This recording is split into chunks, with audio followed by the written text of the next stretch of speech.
सीधा बैठ जाओ।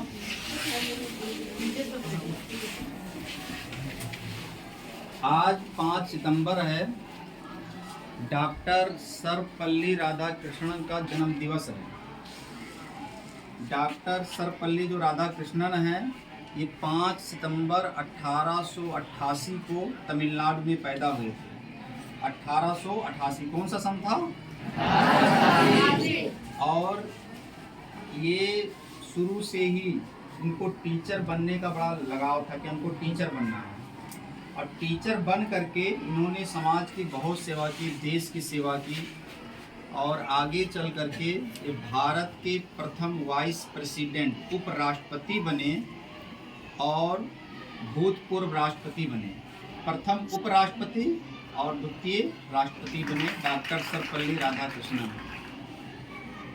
और इन्होंने पूरे जीवन में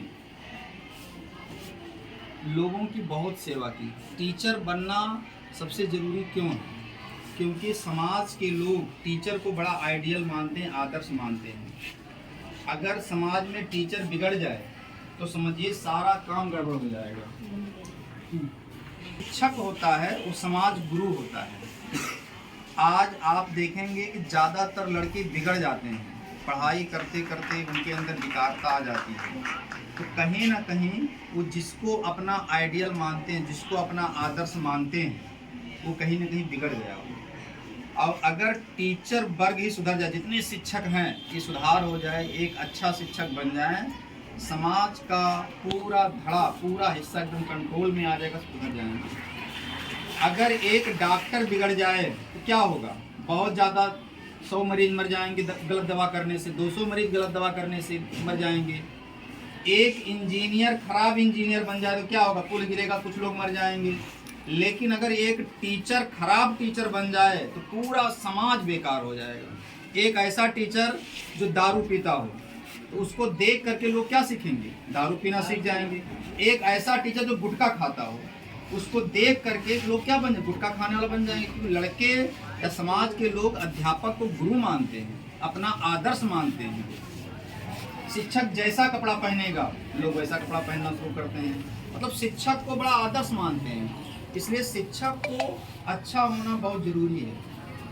और जो शिक्षक गलत करता है, गड़बड़ करता है, तो उसके ऊपर बहुत पाप पड़ता है। 3 तरह के पाप होते हैं। पाप कितने प्रकार के होते हैं? एक पहला पाप को हम लोग कहते हैं पातक, दूसरा पाप को कहते हैं अति पातक, तीसरा पाप को कहते हैं महापातक।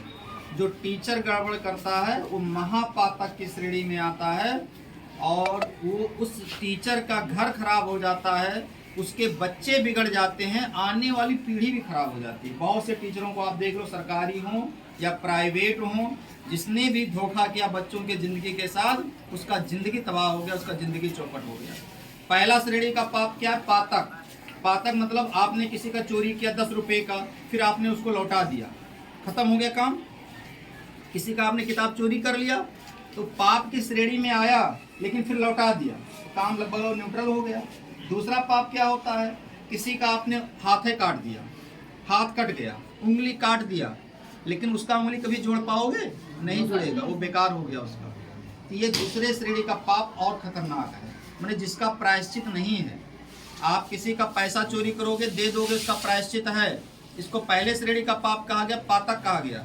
लेकिन दूसरे श्रेणी का जो पाप है, किसी का आपने हाथ काट दिया और उसका हाथ कट गया, उंगली कट गया, आँख फूट गया, नाक काट दिया, लेकिन उसको जोड़ नहीं पाओगे ना, तो ये दूसरे श्रेणी का पाप उससे बड़ा पाप है, पहले से ज़्यादा बड़ा पाप है। और तीसरे श्रेणी का जो पाप होता है उसको कहते हैं महापातक। जैसे रावण था, रावण ने साधु का वेश बना करके सीता का हरण कर लिया। तब से कोई भी कुलनारी साधुओं पर विश्वास ही नहीं करती। कहीं साधु के वेश में रावण ना बन करके आ गया है नहीं। ऐसे ही टीचर है।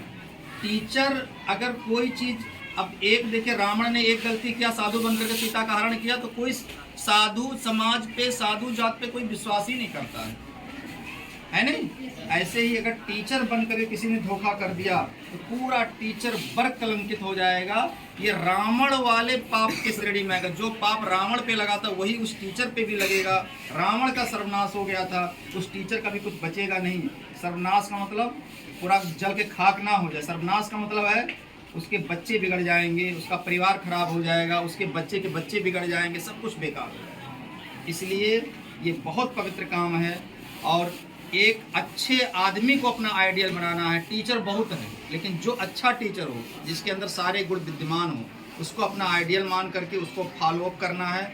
और अगर जो टीचर गड़बड़ किया, उसका स्वयं का विनाश होगा, उसके आने वाली पीढ़ी का भी विनाश होगा। इसलिए डॉक्टर सर्वपल्ली राधाकृष्णन ने टीचर बन करके, राष्ट्रपति बन करके, उपराष्ट्रपति बन करके देश की सेवा किया और कहा कि जितने भी दुनिया के टीचर हैं, एक आइडियल बन करके, आइडियल टीचर बन करके समाज को एक अच्छी दिशा प्रदान करेंगे। शिक्षक और सड़क दोनों अपने जगह पर ही रहते हैं, लेकिन सड़क पर चलने वाला बहुत आगे मंजिल तक पहुंच जाता है। टीचर के बताए रास्ते पर चलने वाला आगे पहुंच जाता है। टीचर और भगवान, गुरु और भगवान में गुरु सबसे बड़ा होता है। इसलिए अपना आदर्श बनाकर चलना। और शिक्षक दिवस के दिन ये ध्यान रखना है कि अपने अंदर, आपके अंदर कोई बुराई है उसको छोड़ करके एक अच्छा विद्यार्थी बनना है। एक अच्छा विद्यार्थी बनना कि जिसको देख करके लोग कहें लड़का बहुत अच्छा है, 10 लड़के सुधर जाएं। एक शराबी आदमी को देखो 10 शराबी ढूंढ लेता है ना। एक अच्छा विद्यार्थी वो होता है 10 अच्छे बच्चे को खूब अच्छा बच्चा बना देगा, वो अच्छा विद्यार्थी होगा। ये सारा गुण अपने अंदर सबको समाहित करना होगा। और डॉक्टर सर्वपल्ली राधाकृष्णन ने पूरे जीवन संघर्ष किया, बहुत ही अच्छा संघर्ष किया। और फिर अप्रैल 1975 में उनकी डेथ हो गई, उनकी मृत्यु हो गई। पूरे जीवन उन्होंने देश की सेवा किया। ठीक है, इसको आप